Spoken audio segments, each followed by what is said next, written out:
Naimbag Rabii Cordillera, ito ang programa kung saan ating pinag-uusapan ang mga bagay na mahalaga para sa mga kabataan. Siak di Clint Isvantotanes, Daytuiti, Dadad para Sinaninungan, a youth-oriented podcast of the Philippine Information Agency, Cordillera. And this episode is very special and I'm so happy na meron po tayo mga friends all the way from the Bahay Pag-asa dito sa Baguio City dahil ang episode na ito ay part ng Regional Juvenile Justice Celebration Week. And may tema po sila na sa Bagong Pilipinas, bawat bata may pag-asa, ligtas na lipunan para sa bagong henerasyon. So we are having a very, masayang usapan with our friends from Bahay Pag-asa. Ikukwento nila kung paano ang buhay nila. At dahil dyan, tanungin muna natin ang una nating friend. Kumusta naman ang buhay natin ngayong nandito, nasa care kayo ng Bahay Pag-asa? Okay naman po sa BPA. Oh, yan. So masaya ka naman? Masaya naman po.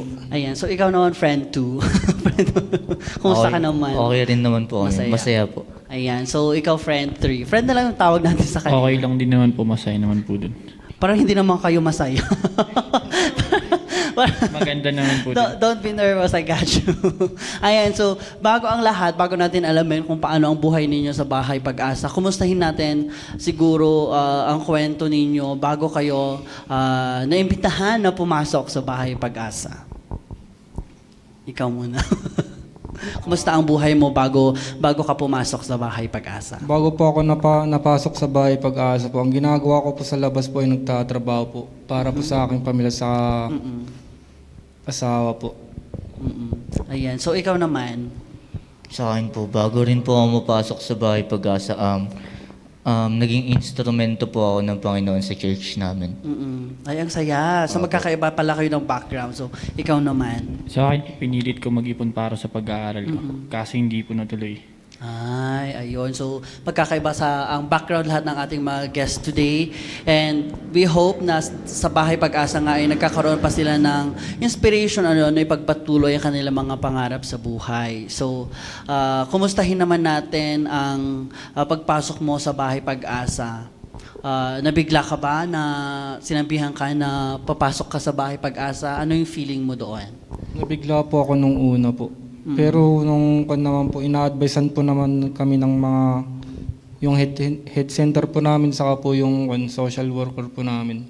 Ayan. Okay, so ikaw naman, friend 2. Sa akin po, na-shock rin po ako kasi hindi ko rin po in-expect na mapupunta ako sa ganung sitwasyon. Kaya, yun po, tiniis ka na lang po. Parang, sige, bahala na kung ano mangyayari. Ganun. Ayun, so ikaw naman? Sa akin naman, para sa akin, nagulat po ako, tapos parang na-excite ako kasi panibagong buhay na naman po, makakapagbago ako.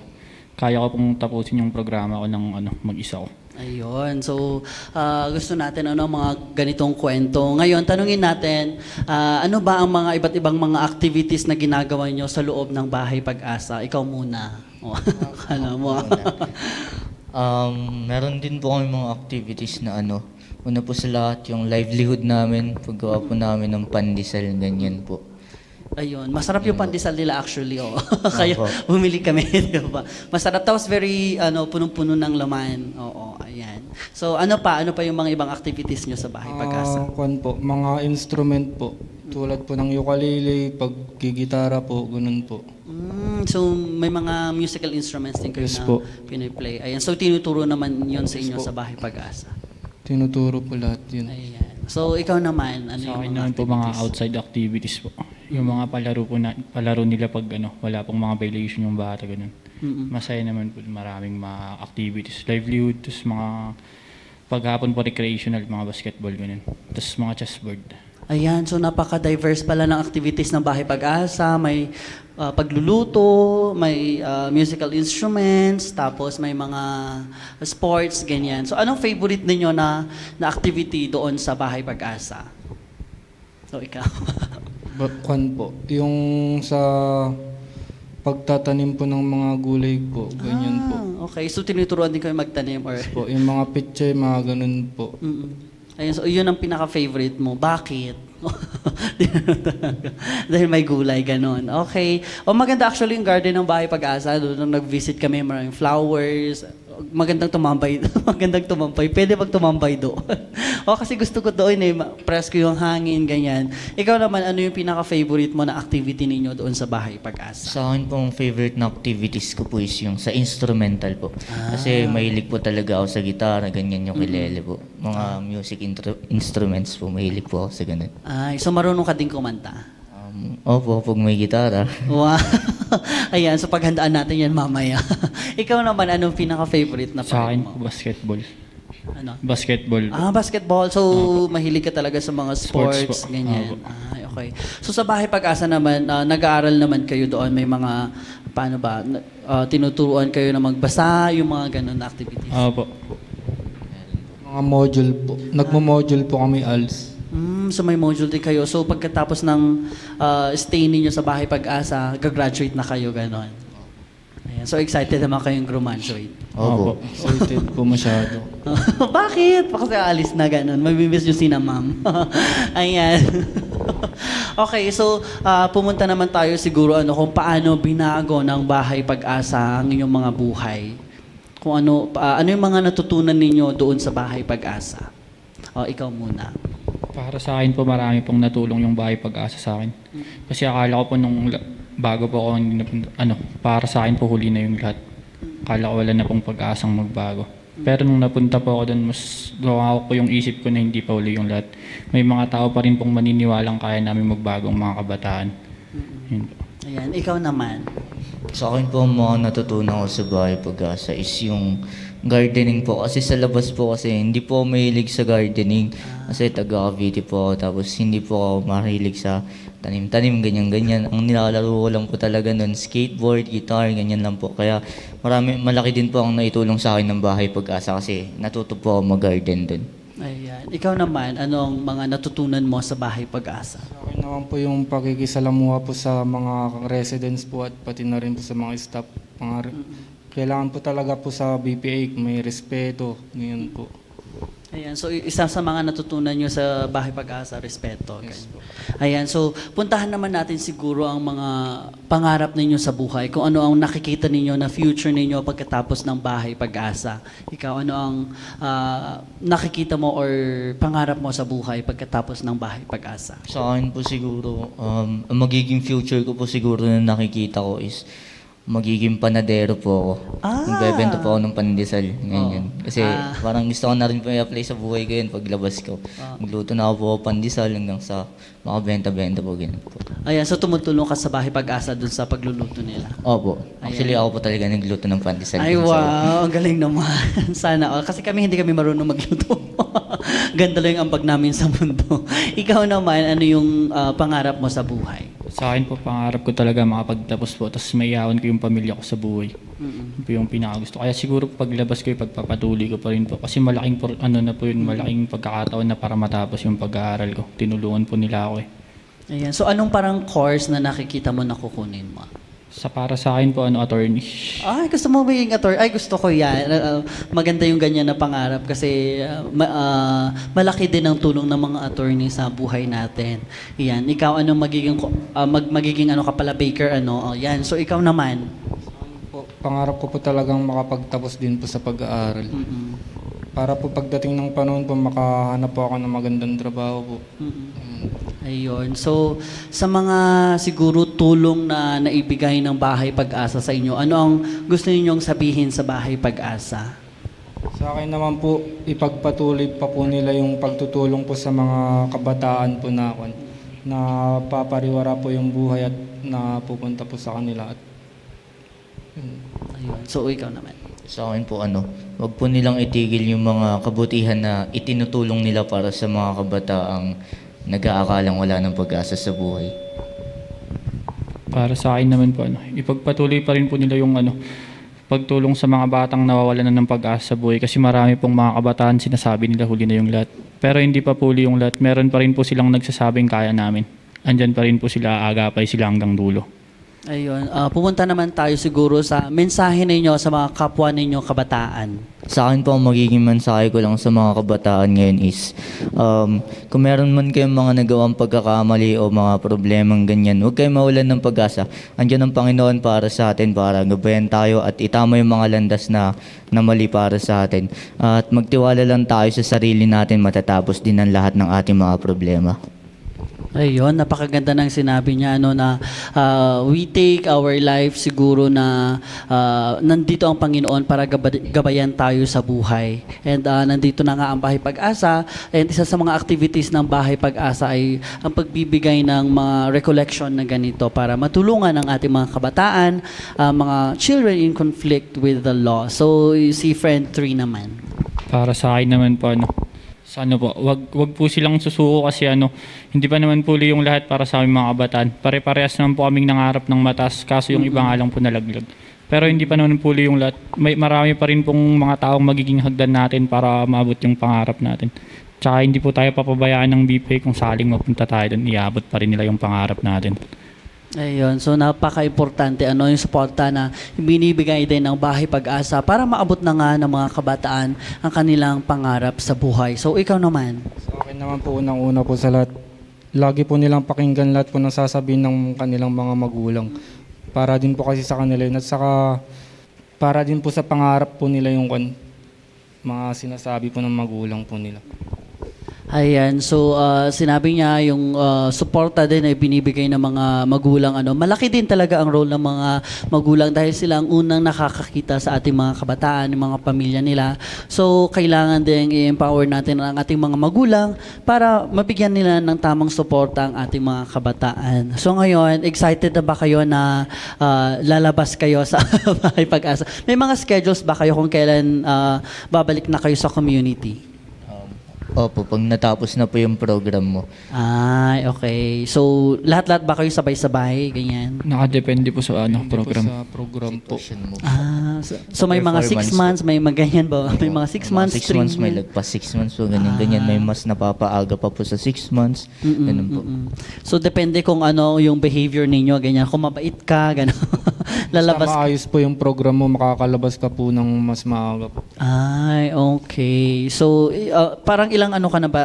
Parang matagal na ba kayo doon sa Bahay Pag-asa? Kumusta yung mga nyo doon, buhay nyo doon?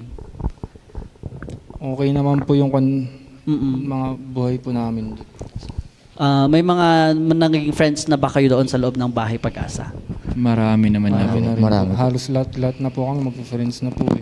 Opo, kasi parang magkakapatid na po yung turingan namin doon. Iisa po bahay namin eh. Oo. Tsaka ayun po, nakakilala pa po kami ng mga bagong friends din, ng mga pupunta mga residents. Ganyan po.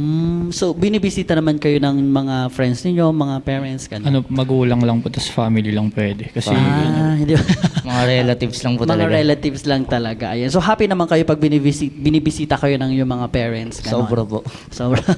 Oo naman, di ba? Pag binisita ka naman ng parent mo, masaya ka. Pag kinumusta ka, gano'n. So, ayun. So, talagang malaki ang role ng mga parents para makita nila na they care po sa mga ganitong situation.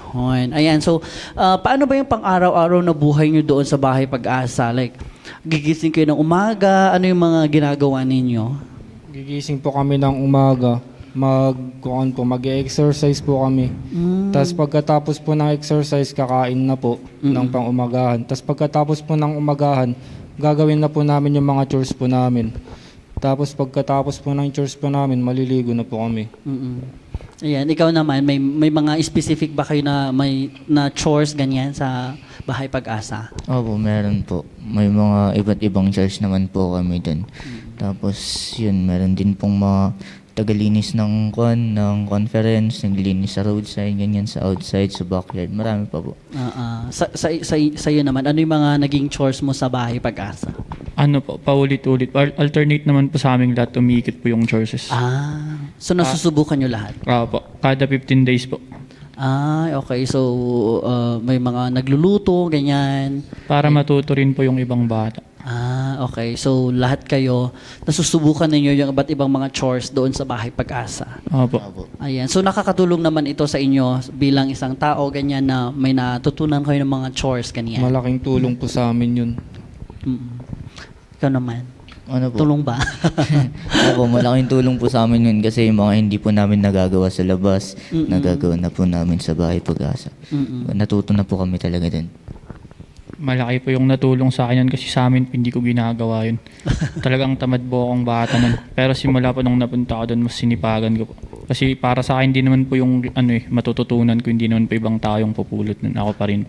Ayun. So napakaganda naman ng nagawa ng Bahay Pag-asa sa ating mga kabataan dahil natuto sila ng iba't ibang mga household chores, mga simple naman ang mga ito, mga simple activities Ayan, so ano ba ang pagkakaiba ng bahay ninyo sa Bahay Pag-asa?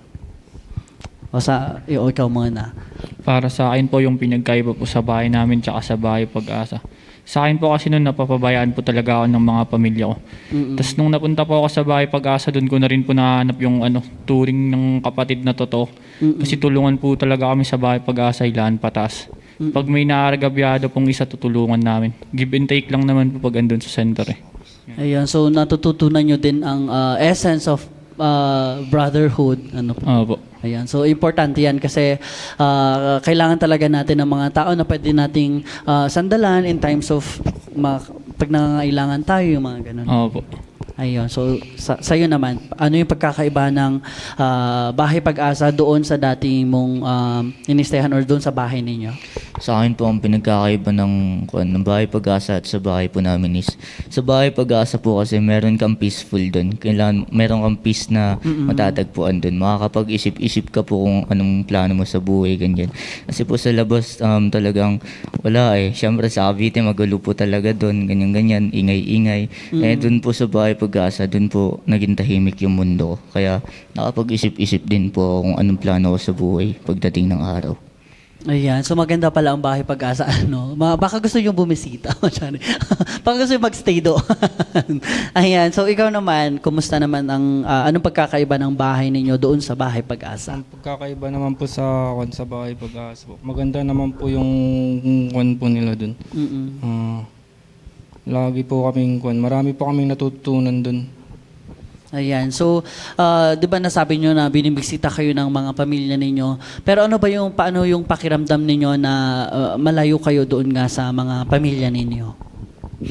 Unang-una po sa lahat, nakakalungkot po dahil hindi po namin sila nakakasama araw-araw po. Ayan. Kaya ang na lang po namin, lagi po kaming nananalangin sa Panginoon po. Yun, maganda yan na nanalangin tayo sa Panginoon kasi talagang nakakatulong yun sa natin, sa emotions natin. So, ikaw naman. Sa akin po nalulula po ako pag hindi ko nakikita yung mga magulang ko. Lalo na pag kunwari linggo po, nabisita ka nila tapos uuwi na po sila. Siyempre nakakalungkot po kasi isang linggo mo na naman silang hindi makikita. Kaya ang ginagawa ko na lang po pag ganun, nagigitara na lang po ako, nililibang ko po yung sarili ko sa music. Ayun, napakaganda yung mga ganyan na coping mechanisms, yung mga musics, mga sports, mga ganun. So, sa'yo naman. Akin po, malungkot na masaya. Paano yung malungkot na masaya? Kasi nakakalungkot din po isang linggong wala po yung pamilya mo. Tapos linggo lang makita, syempre masaya ka na naman po. Tapos pag alis na naman nila, wala na naman po yung magiging malungkot ka na naman. Ano naman ang siguro ang mga sinasabi nila sa inyo pag binibisita kayo? O ikaw, anong sinasabi ng mga family mo pag nabibisita ka nila? Sa akin po, mga sinasabi nila sa akin, pakatatag ka lang, ayusin mo yung program mo, kung gagawa ng violation mo, manalangin ka sa Diyos, magsipag ka lang, makakalabas ka rin. Tsaka magtiwala ka sa sarili mo talaga. Yun po yung pinaka malalim na sinabi nila sa akin, tiwala ka sa sarili mo. Ayun, so masaya ka naman pag sinasabi nila na magpakabait ka, ganyan. Opo. Kasi na-advisean po ako, so nakaka-appreciate po talaga yan. Kasi sa labas po hindi niya nasabi sa akin yun. Ayan. Okay, sa'yo naman. Sa akin naman po, kada linggo po, nadalaw po nila, lagi po ako nang ina-advise na pakalakas ka lang, pagbutin mo yung program mo para malapit kang mapaaga yung paglabas mo, ganun po. So na-excite din sila na makabalik din kayo doon sa Para kanila. makapiling na po namin kaagad sila ng Ayun. So sa inyo naman, friends. Sa akin naman po ang laging sinasabi ng mga pamilya ko sa akin, wag daw po akong susuko. Kasi hindi pa daw po yung lahat para sa akin. Kayang-kaya ko naman daw po kung sakali. Talagang magtiwala lang daw po ako sa Diyos, tapos pagtiwala lang ako sa sarili kong kaya kong tumayo sa sarili kong pa. Kayang-kaya ko daw po. Ayun, so napakaganda na may mga inspiring message or mga words sa ating pamilya sa atin kasi malaki din yun ang epekto nun sa atin kasi na-inspire tayo, nagpupursige tayo pag nasasabihan tayo ng mga ganun Opo. na messages. Ayan. So may mga times ba na siguro naisip ninyo na umalis doon sa center ganyan kasi parang ayoko na dito, parang bored na ako ganun. Ikaw. Ako po, ginawa ko po yun isang beses. Talagang umalis po ako. Na ano po ako, nabagot po ako, tapos nabigla ako kasi first time ko lang pong makakadanas ng ganun, tapos malalayo ako sa pamilya ko. Hindi ko po kaya ng ganun. Kaya gumawa ko po ng paraan para makaalis dun. Lumabas po ako ng center. Tapos, anong nangyari after mong lumabas? Paano kayo nakabalik ganyan? Na ano po ako, na nag-voluntary surrender po ako hanggang sa nakiusap na po ako sa sa social worker namin na kung sakali po bigyan po ako ng pangalawang pagkakataon para ayusin po yung programa ko at di na po ako tatakas. Hindi naman po ako binigo ng Panginoon, tapos hindi ko rin po binigo yung sinabi ko sa kanila. Talagang ginawa ko na pong di na ako aalis. Ayun. So maganda yan na nagkaroon ka ng siguro realization na gusto mong tapusin yung programa. Opo. And ngayon, you are doing well naman siguro. Opo. Ayan. So ikaw naman, may mga times ba na naisip mo na, ay, naboboard na ako dito. Gusto ko nang lumabas, yung ganon. Opo, nagkaroon po ng times na nabagot din po talaga ako nun. Nabigla po kasi ilang araw pa lang po ako nun, 4 days pa lang po ako. So hindi pa po ako sanay. So parang naninibago pa po ako sa kung ano nangyayari sa buhay ko nun. Kaya po naisipan ko na sumama po sa kanya nun na umalis kami sa center. Yun So po. magkasama pala kayo eh. Opo. Kasabayan din po kami. Ayun, so ano naman ang nangyari at naisipan mo ding bumalik after? Ano po, nung andun na po ako sa labas, pinagsisiyan ko po kasi hindi po ako nakagalaw na maayos. Iniisip ko po na palagi na, uy, ganito ganyan, hindi ka makakalabas ng bahay, may mga nagbabantay sa'yo kasi baka pumamaya, bahala na lang po yung humabol sa akin, ganito ganyan. Kaya ang ginawa ko po nun, tinesting ko po na makiusap sa nanay ko. Tumawag po ako sa nanay ko, pumunta po ako sa girlfriend ko, tapos tumawag po ako sa nanay ko hanggang sa sabi ng nanay ko, bumalik ka na habang may pag-asa pa, habang hindi ka pa nabibigyan ng ganyan. Kaya bumalik po ako ng center. Yun po. Ayan. So okay na ka naman na ngayon nung bumalik ka na. Opo, okay naman po ako hanggang sa na-immune na po yung sarili ko na nasanay na ako na ganito ganyan pala talaga yun. Ayun. So ikaw naman, doon sa pag-stay mo sa bahay pag-asa, naisipan mo na bang lumabas? Ganon? Yes po. 2016 po, umalis po ako. Pero nung 2016 po yun, natatakot po kasi ako. Kaya ako po umalis dun. Tapos nagpakita na lang po ako sa center namin after 8 years. Kasi po lagi pong, parang sa isip ko po, may laging sumusunod sa akin, ganyan po. Hindi po panatag yung loob ko, baka pati po yung mga magulang ko ay madamay po sa ginawa kong kasalanan. Kaya nag-voluntary surrender na lang po ako. So 8 years bago ka... Na bumalik po sa center. At tinulungan po nila ako na pagbigyan ng isa pang pagkakataon para bumalik po sa kanila. Kaya nagpapasalamat din po ako sa center po namin. Ayun, so napakabait naman ng center, always giving second chances sa ating mga bata na may pangarap nga na gusto nilang mabago ang kanilang buhay at magkaroon pa ng second chances doon sa para ituloy ang kanilang mga programa. Sa mga kasi 'di ba sa mga centers is may mga rules talaga. May mga tawag dito, regulations na kailangan ninyong sundin. Ano naman ang naging epekto nito sa ng mga rules na ito sa inyo? Mahirap ba ang mga rules and regulations nila? Sa una po mahirap, pero habang tumatagal po kami, hindi naman na po. Oo. Sa'yo naman? Sa akin po, masabi ko lang dun, maganda po ang rules and regulations nila kasi dun po mas madidisiplina ang bawat bata na napupunta sa kanila. Tsaka masasanay din po kasi ang katawan mo pag ganun. Para sa akin po nung una mahirap kasi hindi po ako sanay. Tapos hanggang sa kailangan lang po talaga kailangan pong sanayin. Masasanay ka rin po talaga. Tapos ma-apply mo na sa sarili mo. Tapos maisip ko lang, ay tama pala to, ganito pala talaga to. Ganun po. Ayan, so pag, syempre yung mga rules na ito, pag nag-violate ba kayo, affected ba ang programs ninyo? Ibig sabihin ba nun, madadagdagan ng pag-stay nyo sa bahay pag-asa, ganun ba? Nakadepende naman po. Mm-mm. Depende po sa violation mo. Pag Okay. ano po kasi minsan talagang pag malala po yung violation mo talagang dun po madadagdagan. Malapang. Pero iba yung sagot niya, no? So, kailangan talagang sundin ninyo ang mga rules kasi pag hindi nyo sinunod, ibig sabihin may additional naman. Tapos mga sanctions po. Ano naman yung mga, hindi naman siguro mahirap yung mga sanctions. Paano ba yung mga sanctions ninyo? Paano na lang, madali lang naman po. Kasi talagang para sa bata rin po talaga yun para matuto. Tapos madala. Kasi pag paulit-ulit po talagang wala ring mangyayari. Ay, may mga times ba na nag-violate naman kayo ng mga rules ganyan? Sa akin po meron. Mm-mm. And so ibig sabihin nadagdagan yung pag-stay mo dun sa bahay pag-asa. Oo po. Sa ano rin po dun sa una ko pong pag-alis. Yun.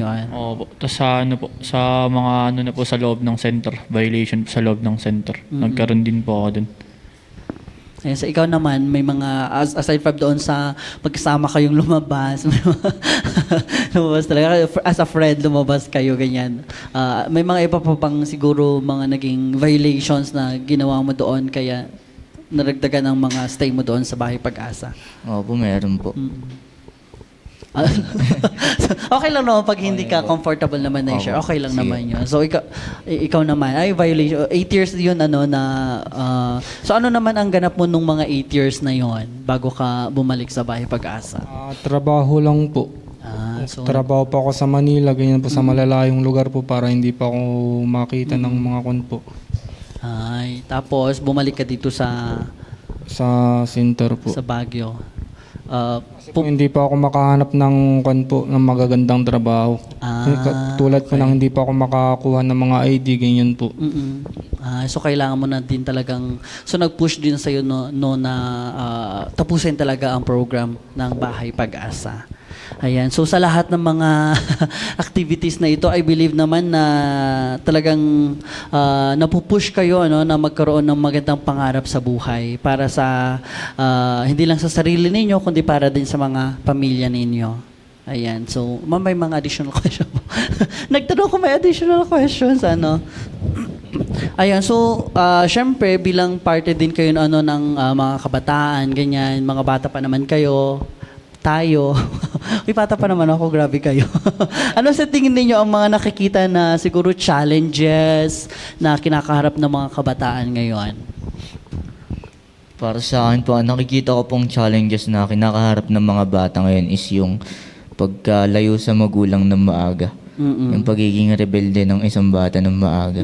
Kasi minsan ganun din po ang nangyayari sa kabataan. Actually, ganun din po yung story ng buhay ko. Kaya napabarkada po talaga ako hanggang sa yun, nakakagawa na po ng iba't ibang gulo, nakasali na po sa mga gangs, ganyan. Kaya nakikipag-away-away, ganyan-ganyan. Kaya ganun po mga nakikita kong problema ng bata. Ayun, so sa ngayon na nasa Bahay Pag-asa ka, hindi ka naman na siguro makikipag kasi may mga friends ka na. Opo. Ayan. So sa'yo naman. Sa akin po isang nakikita kong problema ng mga kabataan ngayon, pangungulila po sa magulang. Kasi may mga times po talagang yung ibang kabataan po sa kahirapan ng buhay, pinapamigay na lang po ng magulang. Ganun. Isa rin po ako sa kabataang naging ganun. Pero sa akin po hindi ko na po talaga kinagisnan yung totoong magulang ko.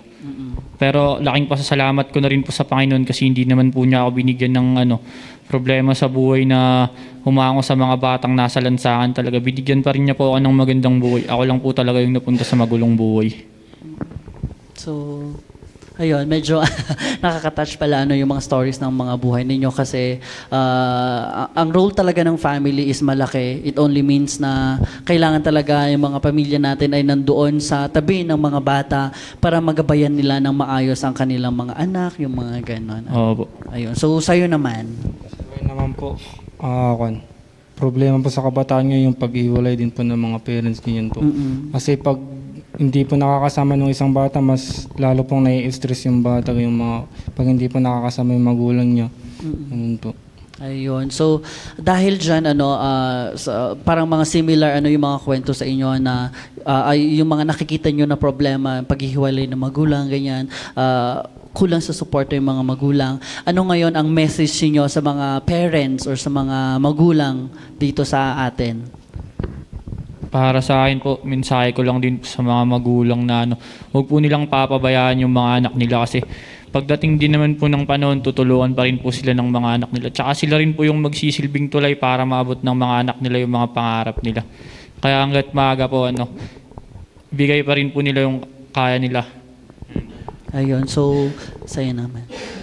Sa akin po, ang masabi ko po sa mga magulang natin yan is huwag nating ibigay na lahat sa mga anak natin ng mga hinihiling ng bata. Kasi pag binigay mo po lahat, doon na magsisimula yung salitang abuso eh. Doon na po magmumula yung salitang abuso. Kaya control pa rin po natin. Ayun, so control pa rin. Okay, so sa'yo naman. Huwag po nating hayaang magkawatak-watak po yung pamilya po natin. Ayun, so napakaganda ng mga sabi ninyo, huwag hayaang magwatak yung pamilya, suportahan ng mga anak, ganyan, Ngayon, pumunta naman tayo sa mga community. Siguro ang pwedeng i-message ninyo or mensahe ninyo sa community para sa mga kagaya ninyo ng mga bata na nasa bahay pag-asa. O, ikaw muna. Yung parang message niyo sa community para masuportahan din naman nila siguro mga kabataan, lalong-lalo na kayo na nasa bahay pag-asa. Sige, ikaw muna. Sa akin po, para sa akin, masasabi ko sa community, tulungan po nila yung mga batang wala na pong kapos na talaga sa kapalarang makapag-aral. Kasi sila po yung talagang gustong makapagtapos ng pag-aaral, gusto nilang mabot yung mga pangarap nila. Ganun po. Totoo yan, kasi pag yung mga community members, walang suporta na napupunta, na nanggagaling sa community members, mas lalong nalulugmok itong mga bata, ayun. So, ikaw naman. Sa akin po, masasabi ko po sa mga communities is bahagian lang po nila yung bata kung ano yung pwede nilang ibahagi na positive. I-motivate po nila yung bata para mas lalo pong magsumikap yung bata, hindi po sila mapariwara. Para may mga nag-advise din po sa kanila.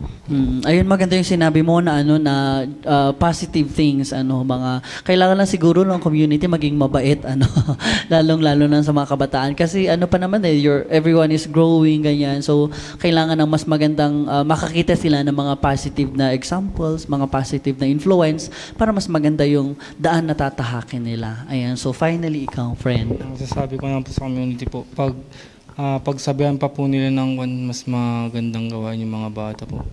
Pagsabihan. Pagsabihan po.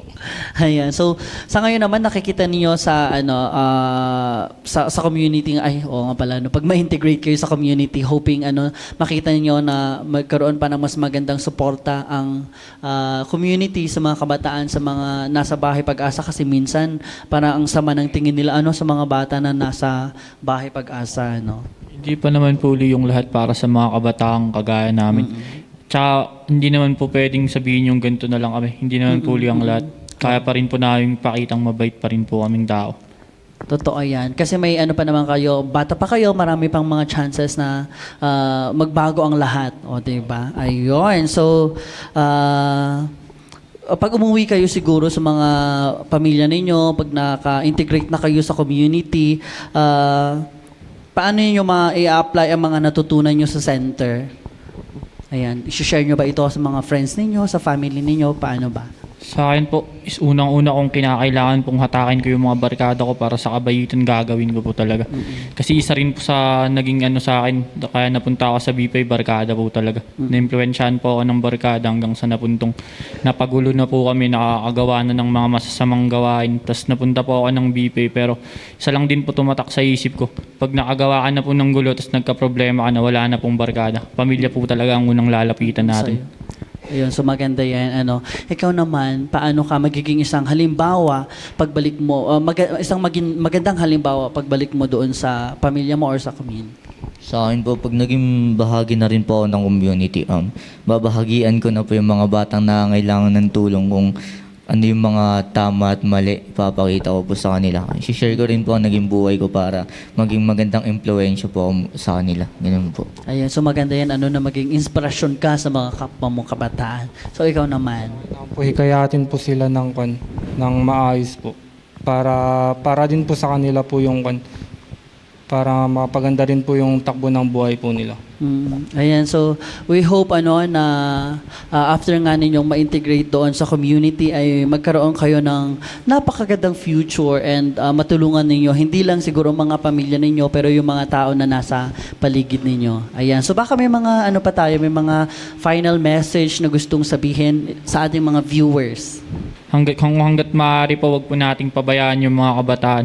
Kung sakali man pong nakagawa sila ng kamalian, bigyan pa rin natin sila ng pangalawang pagkakataon para sa pagbabago. Kasi pag nakita nyo pong nagbago ang bata, yun po yung pinakamagandang gawain ng bata. Kasi sila rin po yung magiging pag-asa ng bayan. Ayun. Sa akin po para sa mga kabataan, wag lang po tayo mawalan ng pag-asa dahil meron pang bahay pag-asa. Huwag mawalan ng pag-asa dahil may bahay pag-asa. Pero wag naman sana mapasok doon, di ba? Kaya nag-refer ka naman ng mga places to visit. So ikaw naman, mga mensahe mo sa ating mga viewers. Sa akin po, ang masasabi ko po sa mga kabataan po, wag po tayong mawalan ng pag-asa. Tapusin po natin kung ano po yung dapat tapusin para din po sa ating mga pangarap. Ayun. Para matupad po yung mga kanto natin. Ayan. So tapusin ang mga dapat tapos, ano ba yan? Tapusin ang pangarap natin. Kailangan mapunta talaga tayo sa pangarap natin para magkaroon ng magandang buhay. Yun. So, maraming salamat sa inyong tatlo, mga friends natin. Hindi ko ma-memorize sa mga pangalan. Kayo friends na lang. So, isa na namang napakaganda pag-uusap ang ating nagawa ngayon. Kaya, I hope na na-inspire po tayo sa mga messages ng mga ating mga kabataan mula sa Bahay Pag-asa. And I hope na dito ay marami kayong mapupulutan na aral para mas mapatuwid ang ating landas. Ayan. So para salamatan din natin ang Bahay Pag-asa And dahil John, meron silang special performance ang ating mga guests today. And I'm so excited. Napaka-talented nila. Isa siguro ito sa mga trademark ng Bahay Pag-asa, pagtuturo ng music. Kaya marunong silang kumanta and everything. Mangarap ka, abutin lahat ng gusto, kahit na mahirap, kakayanin mo. Marami mang hadlang, tuloy lang ang laban. Dahil dito sa mundo, ang sumusuko ang laging natatalo. Ngayong bata ako, pangarap ko maging pulis. Kahit maging marupok, wag lang pulis na matulis. Kaso nga lang, wala akong perang pang paaral. Parang ang kaunlaran ko lagi ay mabagal. Pangarap ko na maabot lahat ng gusto ko. Magarang sasakyan at may bahay na 3 makakain. Sa mga mamahaling kainan, makabili na ng damit na mabango. Pag tinignan, pagtanda ko, lahat ng mga chicks sa itititig. Kasi mayaman na ako kahit nama kong pinipig balang araw. Magpapatangos ng magkakaluwi puton, hindi na ako nakabaro. Ang taas ng pangarap ko, hindi ko masungkit. Aabutin ko ang lahat ng aking mga pangarap. Kaya't sa ngayon, sisimulan ko na sarap. Mangarap ka, abutin lahat ng gusto, kahit na mahirap, kakayanin mo.